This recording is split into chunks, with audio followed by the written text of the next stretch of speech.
क्या थी बाबा पॉलिटिकल घटना कि कोई कारण से राजधानी ले जाना थी यहां से ग्वालियर। तो ग्वालियर राजधानी ले जाने में इच्छा तो नहीं थी, लेकिन महाराज जी चले गए, शांत हो गए। दौलत राव जी सिंधिया साहब के समय 1812 में राजधानी गई।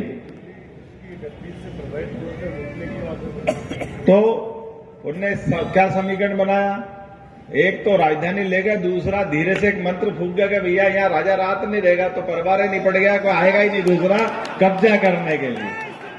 ये थी उनकी राजनीतिक रणनीति। अब राजनीतिक रणनीति के हिसाब से हमारे भी जाने अनजाने अपन भी कहते राजा रात नहीं देगा, राजा रात नहीं देगा। अरे राजा तो बाबा महाकाल है, हम तो सब बेटे हैं उनके, क्यों रात नहीं देंगे। बाबा महाकाल के बाल बच्चे हम हैं, अगर हम उनके बच्चे हैं तो, और अगर बाप को मारना है तो दुनिया की कौन सी ताकत महाकाल से बाहर है क्या? नगर निगम के बाहर नहीं रहेगी, ये कैसे हो सकता है?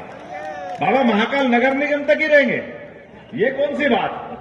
ब्रह्मांड में कहां कोई बच सकता है? बाबा महाकाल ने अगर टेढ़ी निगाह कर ली तो बाबा तो जन्म देने वाले हैं, आशीर्वाद देने वाले हैं। इसलिए बाबा ने कहा डरो मत, तुम्हारे उज्जैन में ही दे देता हूं तो झंझट ही खत्म। आप यही गाय का डर है यार। उन्होंने कहा बाबा को ये लोगों का डर मिटाना है। अपन खुश है कि अपन लाए। उनने कहा लाए नहीं दादा, मैं तो तुमको दे रहा हूं।